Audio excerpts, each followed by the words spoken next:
नमस्कार दर्शक बंधु आज हूँ सोमवार दिन नवेम्बर मास 17 तारिख। आसतु जानिबा आजिर संपूर्ण खबर आउ देश दुनियार सबु बड़ खबर उपरे नजर पकाइबा। प्रतिदिन एमिति न्यूज वीडियो सर्वप्रथमे देखिबा पई आम चैनल टिको सब्सक्राइब करि नियंतु। तबे आसतु आजिर गुरुत्वपूर्ण खबर गुड़िक उपरे नजर पकाइबा। आजिर प्रथम खबर रही लघुचाप आणुछि प्रबल वर्षा अलर्ट जारी कला भारतीय पाणीपाग विभाग। लघुचाप आणुछि प्रबल वर्षा प्रबलरु अति प्रबल वर्षा पई अलर्ट जारी कला आईएमडी।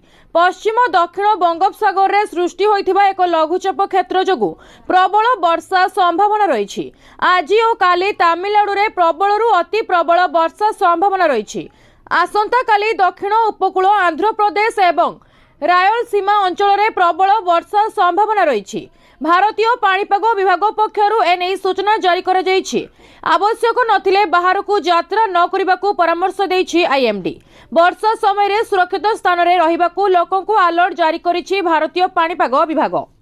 परवर्ती खबर अछि ठंडारे थरुछि सारा राज्य जाड़ माड़रे सड़जड़ जनजीवन। ठंडारे थरुछि सारा राज्य जाड़ माड़रे सड़जड़ जनजीवन। पारद तलमुहा हेबा सांगकू बढ़ुछि शीतर प्रकोप। संज नईबा मात्रके बढ़ुछि ठंडा। जनगहलीपूर्ण रास्ता खाँ खाँ होई पड़ुछि। उपकूल पश्चिम दक्षिण ओडिशा सबुठी बढ़िलाणी ठंडा। कंधमाल जिले में 10 डिग्री तले पारद रहुथिबा बेले घन कुहुड़ी सकाळ 9टा पर्यंत छाड़िबार ना धरुनी। ओडिशार काश्मीर कुहाजाउथिबा दारिंगबाड़ी रे सर्वनिम्न तापमात्रा 8 डिग्री रहिछि। शीत ऋतुरे ओडिशा आसिछंती विदेशी पक्षी सूचना देले परिवेश और जलवायु परिवर्तन मंत्री।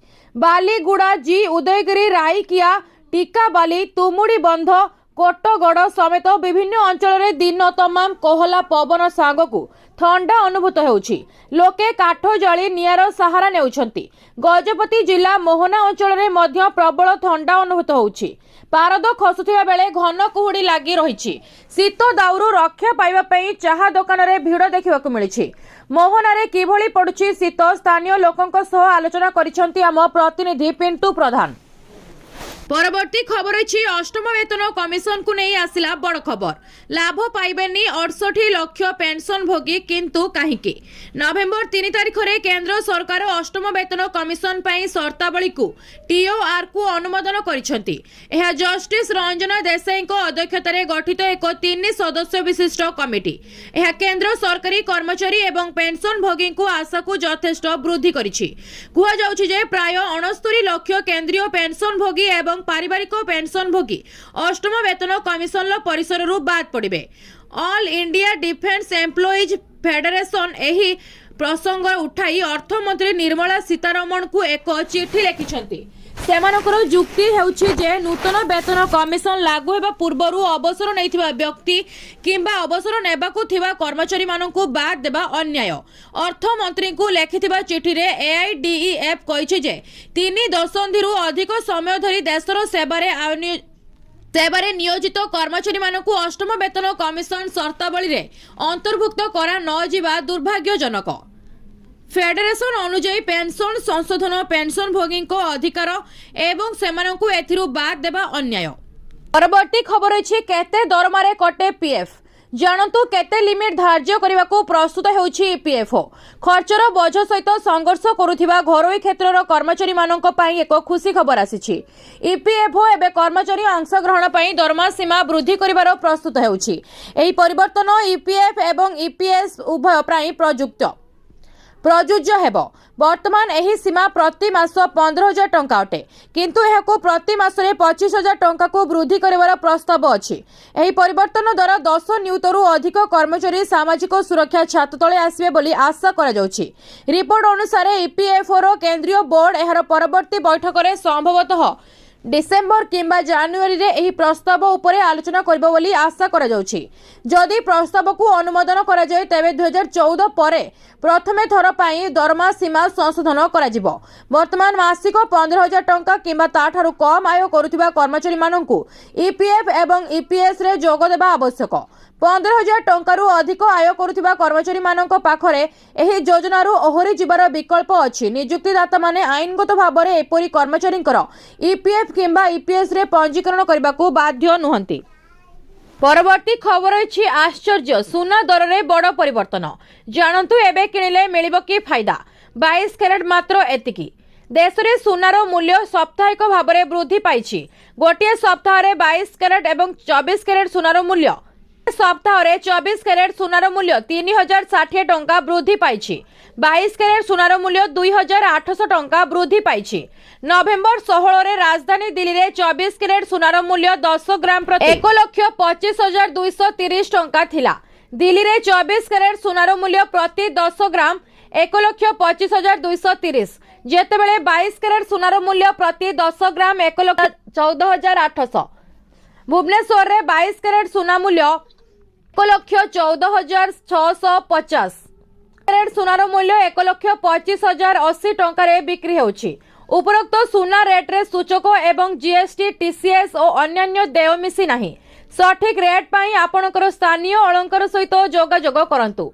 22 एवं 24 कैरेट मध्य पार्थक्य कौन जानतु 24 कैरेट सुना 99.9% शुद्ध एवं 22 कैरेट सुना प्राय 91% शुद्ध 22 कैरेट सुना रे तंबा रूपा जिंक परी 9% अन्य धातु मिश्रण करी अलंकार प्रस्तुत 24 कैरेट सुना रे अलंकार रे तैयारी करा जाई परिबो नाही अधिकांश दोकानी माने 22 कैरेट सुना बिक्री करंती। परवर्ती खबर अछि आधार कार्ड नेम चेंज आधार कार्ड रे केते थर नाम परिवर्तन करि हेबो आपनकर आधार कार्ड एक जरूरी डॉक्यूमेंट एहा बिना आपनकर केवाईसी पूर्ण करि परिबे नाही किंबा आपण एक नूतन अकाउंट खोली परिबे नाही एहा अनेक सुविधा प्रदान करे जदि आपनकर आधार कार्ड रे आपनकर नाम कोनोसी भूल अछि तेबे एहाकू संशोधन करबा अत्यंत जरूरी आपण प्रथम थर पई आपनकर नाम परिवर्तन करि परिबे किंतु जदि प्रथम परिवर्तन परे कोनोसी भूल रहि जाय तेबे आपण कोन द्वितीय थर पई आपनकर आधार कार्ड रे नाम परिवर्तन करि परिबे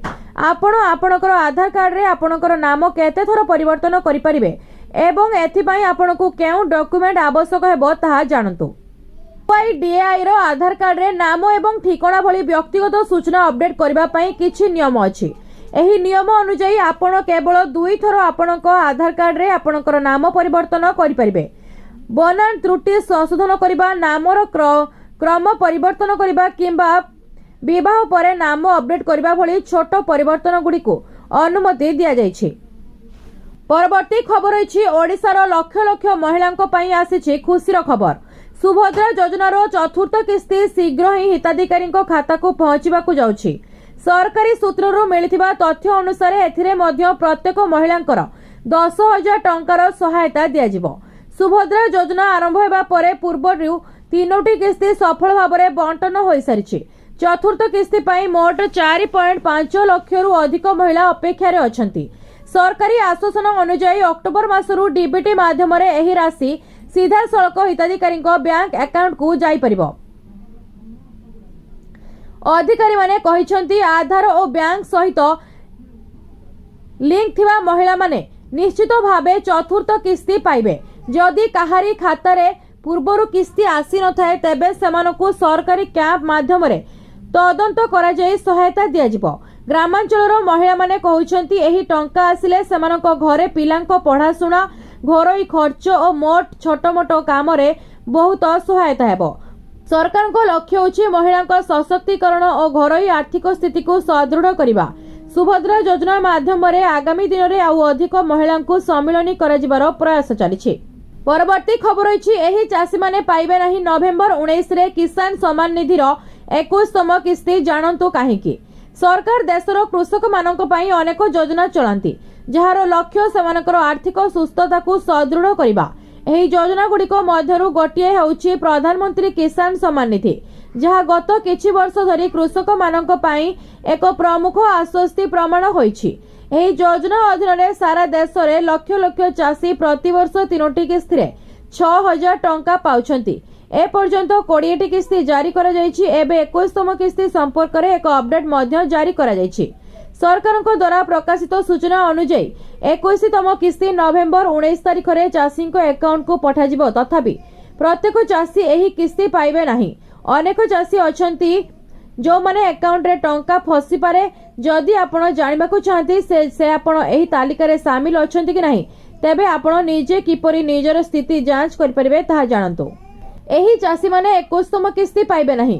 ଭାରତ ସରକାର ପ୍ରଧାନମନ୍ତ୍ରୀ କିଷାନ ସମ୍ମାନ ନିଧି ଯୋଜନାର 21ତମ କିସ୍ତି ସମ୍ପର୍କରେ ସୂଚନା ଜାରି କରିଛନ୍ତି।